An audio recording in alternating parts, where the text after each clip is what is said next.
Hello my beautiful little muglets. Today I just wanted to give some quick thoughts on the new hero coming, PAVEL.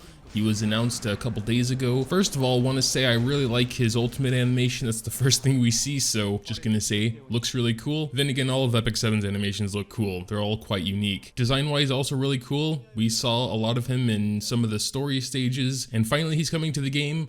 A 5-star RGB husbando. It's been long enough, I think. So that's really cool in itself. Let's pause on his stats to check those out real quick. So yeah, 5-star Earth Elemental Ranger. I mean, it looks like he uses a gun and not a bow and arrow, so, oh, but damn, he is super fast. So that makes sense, because, you know, bullets are a bit faster than arrows. 1283 attack, super high for a ranger, damn. Health and defense, pretty low, but I would say quite usual for a ranger. No extra crit chance or damage on awakening, which is always kind of sad, but whatever. Imprint, attack, concentration, also attack. Oh yeah, he says it here. He and Lytica have the highest speed and attack stats. Yeah, 124. I mean, there aren't that many that are higher than that. He must be like top 5 with that speed. I think Assassin Sid has like the most. And there's like maybe 1 or 2 more. I think Lytica also has 124. Extremely fast regardless. So looking at skills, they're actually starting with skill 2 here. Increase attack for 2 turns before firing a strong blast of wind at all enemies. Damage dealt increased proportional to the caster's speed. Ooh, Soulburn effect, extra turn. That's always awesome. Love that. Also, self-sufficient attack buff, kind of like Shermia. That's one of the reasons I really like Shermia, because she can give herself the attack buff. And it seems like he should do that before his AoE attack. So he can do his AoE attack with the attack buff, and then, you know, his ult. We can probably see the animation for that in a second here. Yep.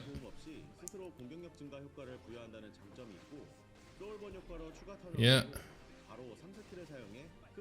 It actually doesn't look like he has the attack buff when he does that though. Could be I'm misunderstanding something. But let's take a look at skill 3, Destructive Pursuit. Swiftly cuts and shoots the enemy when the enemy is not. One of these again.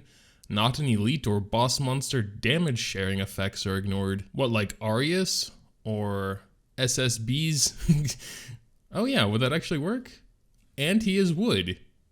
SSB counter anyone? Maybe. I kinda don't like the not an elite or boss monster stuff. That reminds me of Melissa. But on the other hand, I don't think a lot of bosses have damage sharing effects anyway. I wonder how that would work on like the Queen of Labyrinth. Queen Azum, whatever she's called, because she shares damage with her minions. But if you were to attack the minions, that wouldn't technically be an elite or boss monster because it's the minions. Would they still share their damage with the queen? That might be something we want to check out. I'm definitely gonna pull for him. He looks cool. Don't really know how useful yet. SSBs haven't really been much of a problem for me, to be perfectly honest. Okay, there's his ult again. Yeah, it just looks really nice. Is he attacking SSB there? In the preview? He is. That's funny as hell. Basic attack, 60% decreased hit chance. Yeah, it's nothing special, but basic attacks usually aren't.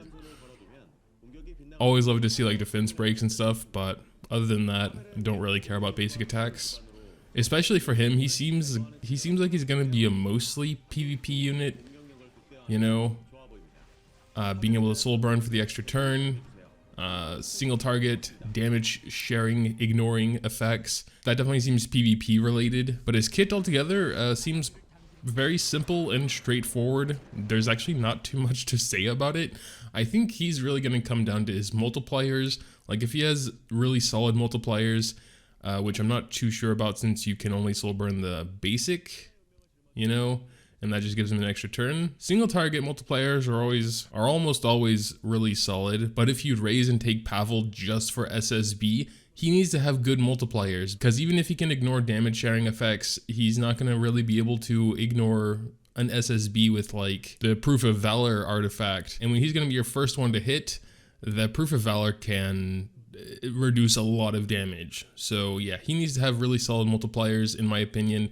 I don't know if we can, I mean, I can check real quick. I know multipliers are typically available much before the hero is. Yeah, actually it looks like Epic 7X has them. I don't know for sure if they're accurate, and I'm actually honestly not used to seeing it portrayed like this. I went on my usual skill multiplier spreadsheet, and they have it a little bit differently, but 1.3, if that's like the attack rate, I mean, times 1 times 1.871, which seems to be the usual end number here. 1.3 is pretty damn low for a single target attack, honestly. Even when it's ignoring damage sharing effects. It might be like enough, you know, to take care of SSBs, maybe. Issyria, another 5-star ranger, has a 2 there, not a 1.3, because it does get reduced a bit by this 0.9 here, but not as much as just starting with a 1.3. So I'm not too sure if it is accurate and these are his final multipliers. Yeah, I don't know, it doesn't really seem high enough. I mean, Lilibet has a 2, which goes up to 2.6 on Soulburn, again, 5% less because of the 0.95 there instead of just a flat 1. Ravi has a 1.2, but hers is AoE. Yeah, I don't know, it might be sufficient, you know, 1.3. There obviously will be bonus damage there if you're attacking an SSB because SSBs always get reduced damage from something, whether that's from the front line because of her passive or an Arius on a tank. But yeah, for a single target attack, that's definitely on the low side. Again, assuming it's correct. I don't know for sure. Hey guys, post-edit Moga here. I want to interject my own self for a second. While I was going over his skill multipliers, I kind of ignored the fact that not only is his damage going to become higher based on his speed, but also the fact he will do some damage with his AoE beforehand, since you can chain S2 and S3 together. So more than likely, even though 1.3 is still on the low side for single target attacks, a well-built Pavel probably does have the best chance of getting rid of an SSB anyway. But yeah, I don't think there's too much else to say about Pavel. I'm probably going to wait a bit, see if those skill multipliers get updated. I'm probably still going to summon for him just because, you know, first normal RGB husbando in a while, and he really does look cool. I'm not usually one for husbandos, but he's an exception. Make sure to tell me what you think though in the comments down below. Dropping a like if you happen to enjoy is always greatly appreciated as well. Thanks, as always, for watching, and until next time. Oh, by the way, after getting done recording, I scrolled down to the comments, and Epic7 clarified that he will get the attack boost before he attacks with S2. Just in the video, it didn't demonstrate properly since they're using a developer build, and it'll be fixed before he's actually released. So that's good. Okay, that's all for real now. Bye-bye.